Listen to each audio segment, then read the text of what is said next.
They dig a hole the size of a pistol. They dig the size of a dead baby. They dig the size of a dog. They dig the size of a girl who wants only to lie down and rest. They dig though there's soon enough space for a rucksack, 2 rucksacks, 4. They dig and the grave takes on a shape like the one inside Lucy, a hollow filled with the smell of loam and morning breath. They dig until sun crawls down the backs of the hills, drops shadow over the lip of the grave.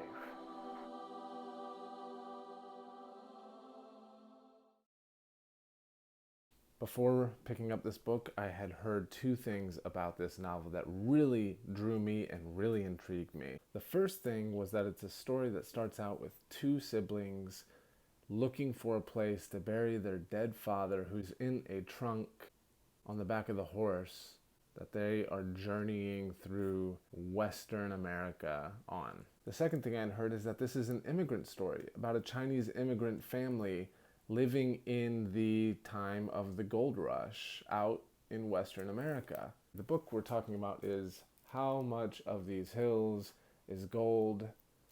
The name of the book, How Much of These Hills is Gold, that's just pure poetry on its own. That's puritry, as it's called by the pros. C Pam Zhang, Chinese Immigrant Families, debut novel. We're talking about How Much of These Hills is Gold. You need a cup of coffee, you need a cup of tea, you need a glass of whiskey, you need a beer, you need some water. Let's get going. Firstly, let's just get it out of the way. Let's just start talking about this element. The notes I made early on was there's a sense of poetry, but so far I'm feeling that Zhang is pushing too hard for it. It felt a little contrived. It feels like Zhang is being very intentional, but she is missing the mark. She was stretching to land those poetic punches. It felt like someone who has too little soup adding water to it to feed a bigger family. It felt thinned out, and I was immediately feeling so disappointed. As a writer, you could tell this voice, this poetic voice, is one of the strongest assets that Zhang has, but it felt like she was pushing it and watering down the soup. So before I get into the next point I want to make, let me just give you a slight synopsis. The book opens with Ba dead. He has died, and Lucy and Sam are alone in the world with no one. Lucy and Sam have to steal a horse and get out of town. With their dead father in tote, they start finding and looking and searching for a place to bury him. And the real driving force behind that search is Sam, the younger sibling. Now, what begins to happen as they're searching for this place to bury Ba is bits and pieces of him start to fall apart. I mean, he's in the trunk just rotting. And they're looking for a place to bury their Ba, but it feels so hard to relate to some of what Zhang is writing in these beginning pages. Not only is she stretching for that poetic voice, but it also feels like we can't relate to the work that Lucy and Sam are putting their hands to. We can relate to the fact that they want to honor their Ba and bury him ceremonially or in a way that honors and dignifies his life and what they meant to him. But the hard part is when parts of him start to fall off of his body, and Lucy will secretly bury those parts because Sam is the one that's looking for a place that really works. And the beginning parts just have this grotesque, somewhat challenging element that's hard to relate to. To me, this plays a part in why it feels that Zhang is stretching to make this more poetic. The idea is compelling. I mean, 2 kids in tote with their dead father looking for a place to bury him. That is compelling. That is evocative. But the way that Zhang unfolds the narrative and gives us the inner perspectives of Lucy and Sam and what they're feeling as they make this journey kind of robs us of the emotional element that we want to feel. The humanity and relatable pursuit to bury something is lost in how nonsensical it feels. But then,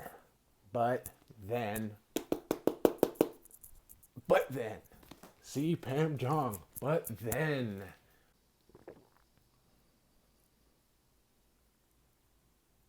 Zhang finds her effing voice. The beginning, I'm okay. It's totally cool, Zhang. You were searching, you were mining for your frickin' voice, and you found it.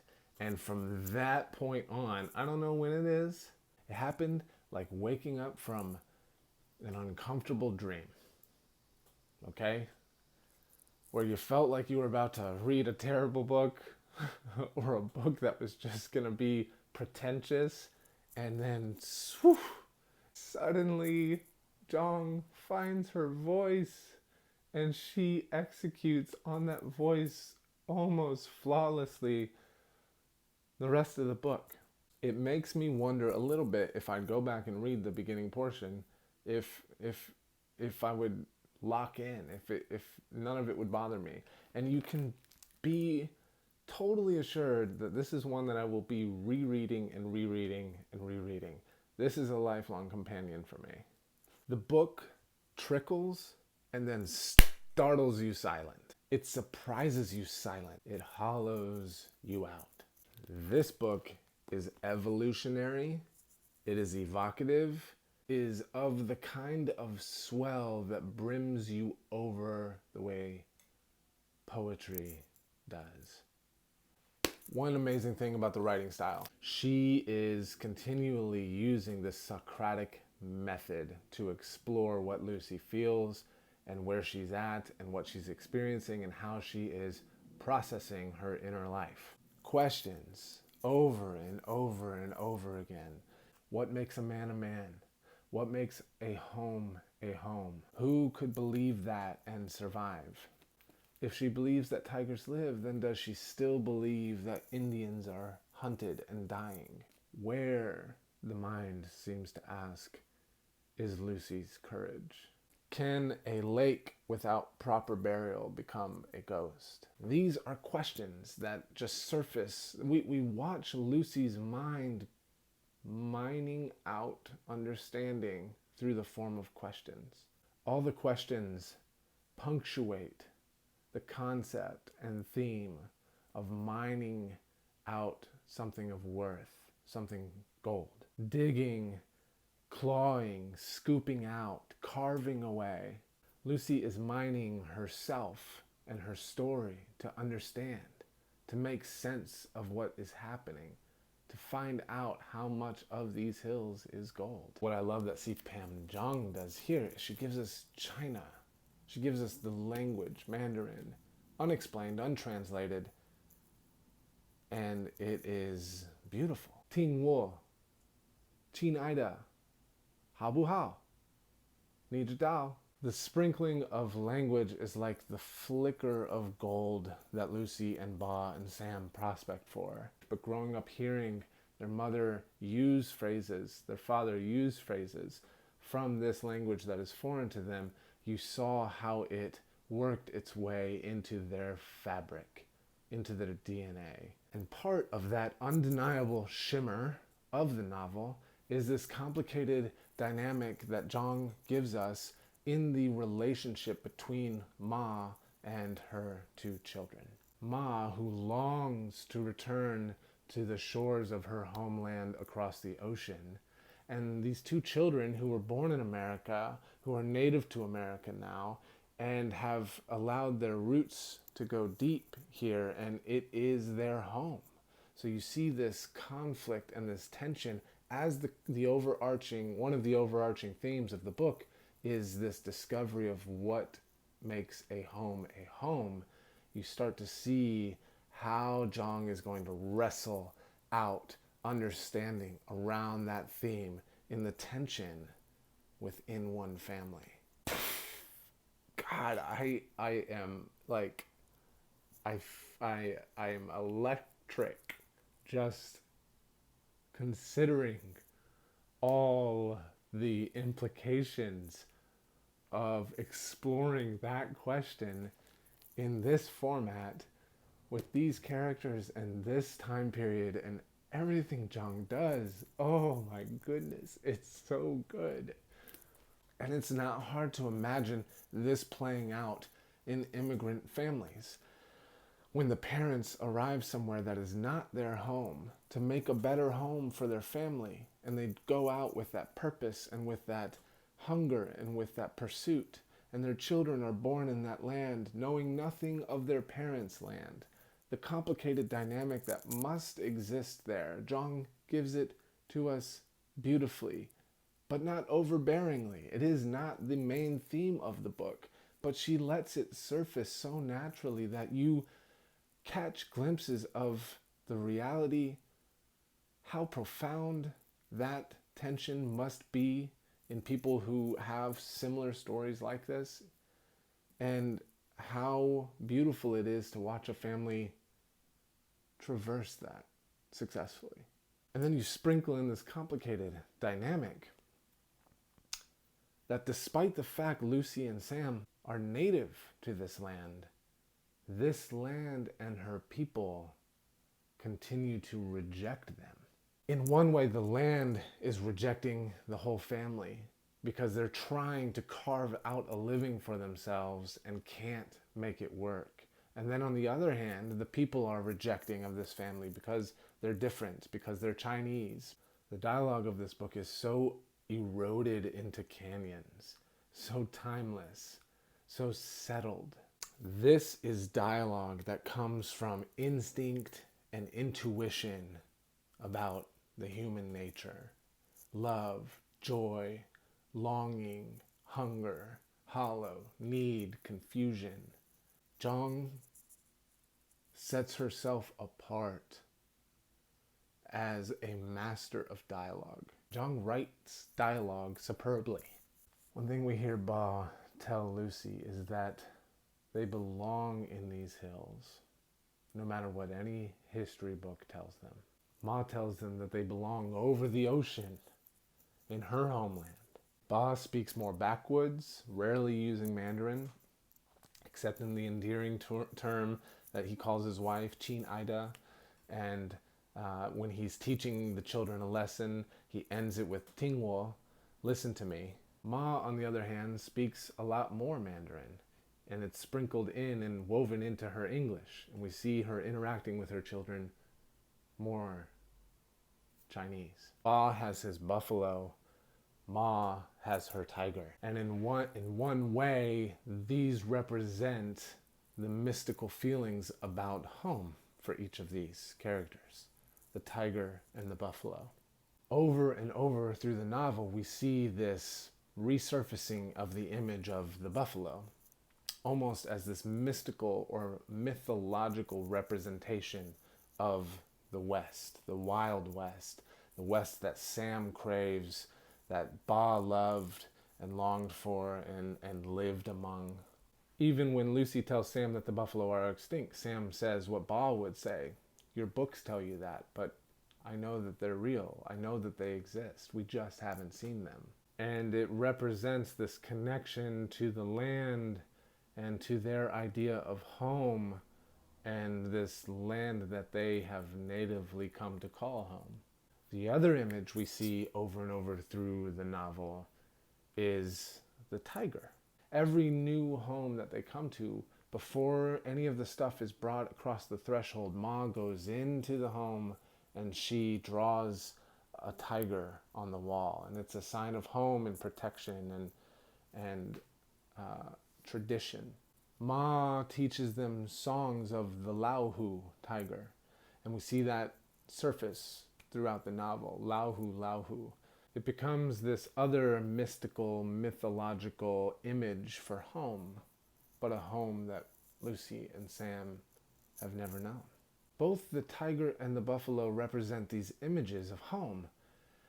The buffalo having been truly native, the tiger not being native to the West. But in this mythology, this family mythology that they've kind of created on their own, they have kind of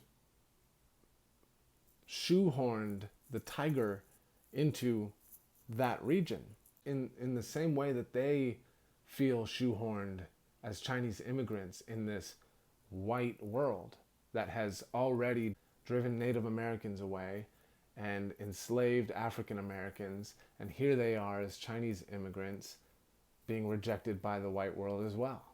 So in a way you see them shoehorn the tiger into this environment that it is not native to. So much so that even Ba tells the story of being attacked by a tiger, and that's how he got his gimp walk. It seems that they are ever trying to make a home work in a place that is rejecting them, and in a place where home is not working. In How Much of These Hills is Gold, we, the reader, are coming to virgin land, unmined and bountiful and abundant in gold. There are moments, sentences, paragraphs, dialogue that kind of burrow into your skin and nestle themselves between muscle and rib. There are moments that Zhang freckles us with her writing. She finds her voice early on and carries it throughout. Like the coal freckles Zhang describes staining the skin of the miners, her poetic voice stains us. It bleaches us. It freckles us. And to our relief, we sense it to be permanent. Another stunning element of this story that Zhang delivers to us almost magically is this element of it being a story of discovering oneself through one's sibling. Something I haven't touched on yet about the story. Sam, we find out early on, is wrestling with her gender identity.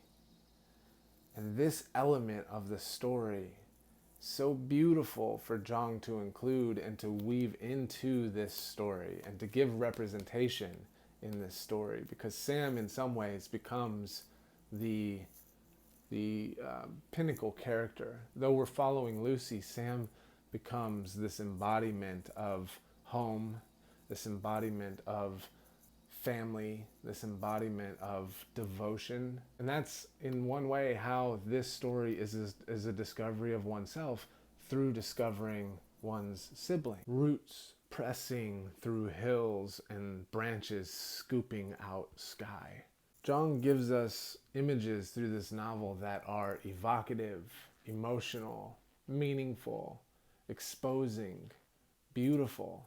A Chinese man moving through the trees toward a secret gold mine in the dark. Two siblings, father in tote, dead in a trunk, shrunken and salted. Something took hold of me in the last third of the book. Something pinned me down. It's the pulse of these characters. It's the beautiful dialogue. It's the deep sense of searching and mining and looking for love and home and to be seen.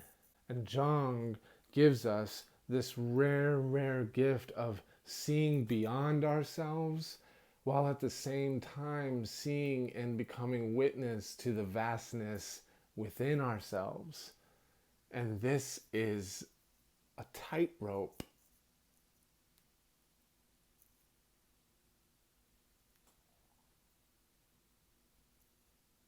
She does it so well. You can also sense Zhang's love for her slenderly known father, who she dedicated the book to, in the character of Ba, how she tenderly shapes Ba even in his flaws. The novel gives new representation in a very old American story tradition, the Western novel.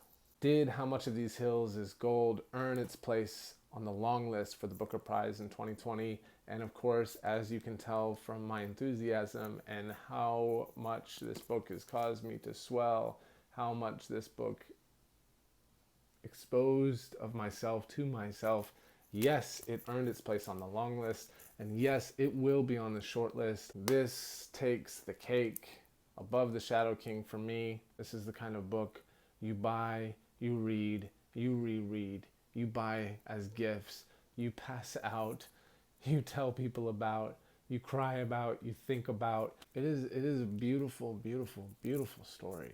I haven't read enough of the other books to know if this is my prediction as of yet, but right now I would be so pleased to see How Much of These Hills Is Gold win the Booker Prize of 2020.